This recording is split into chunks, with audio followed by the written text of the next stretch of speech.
Hey guys, I found another Reddit story that I found interesting, so I thought I'll share it with you guys.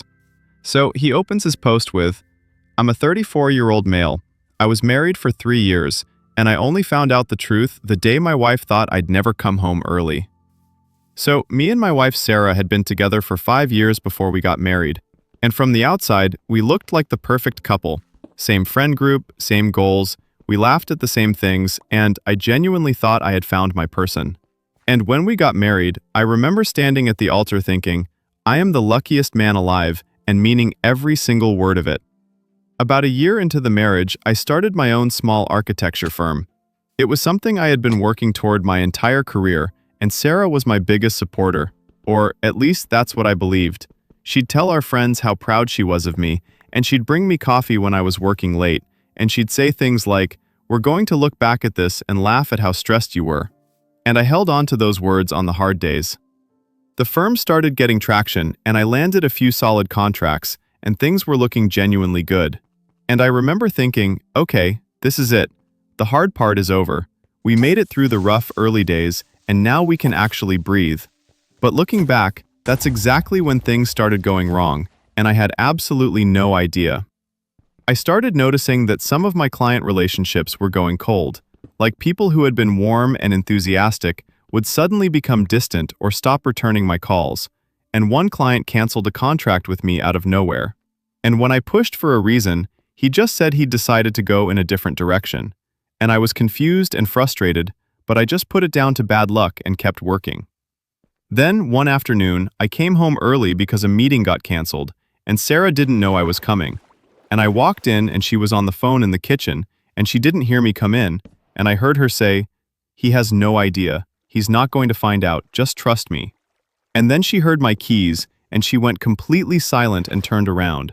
And the look on her face wasn't just surprise. It was panic. I asked her who she was talking to, and she said it was just her friend, and they were planning a surprise for me. And I almost believed her. Almost.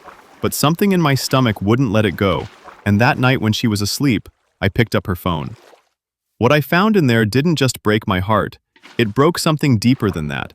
Because it wasn't a conversation with a friend. It was a months-long conversation with one of my biggest clients. And as I scrolled back through it, I started to understand exactly what had been happening.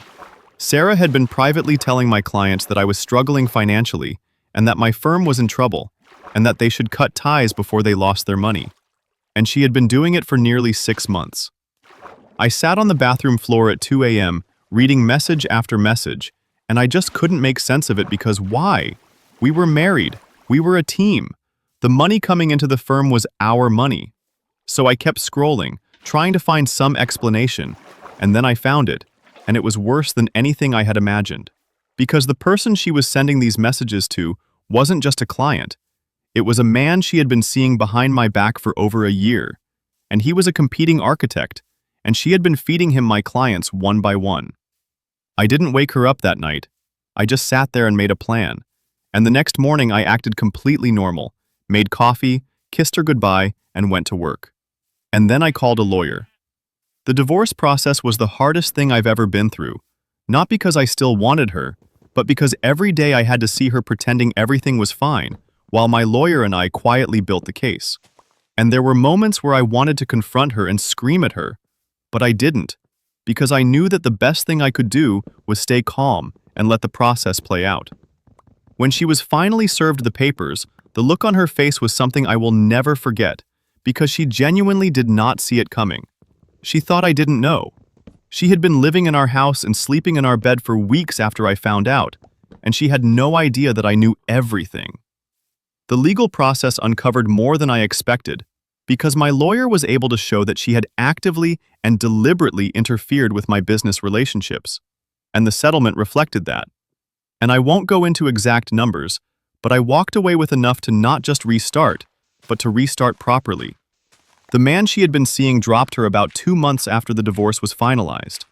Apparently she wasn't so interesting once the information she was feeding him dried up, and the last I heard she had moved back in with her parents and was working a job she hated.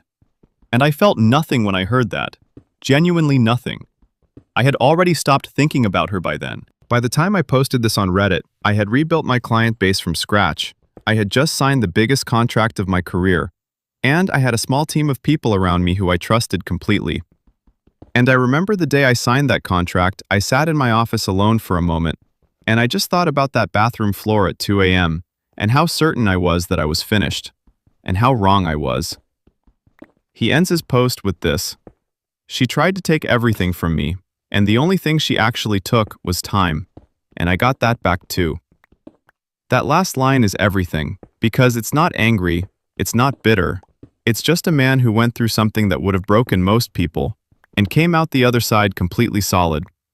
And if you're going through something right now where someone you trusted is trying to quietly pull the floor out from under you, just remember that they can only win if you stop. And he didn't stop. Drop it in the comments if this hit you. I read every single one. And I'll see you in the next one.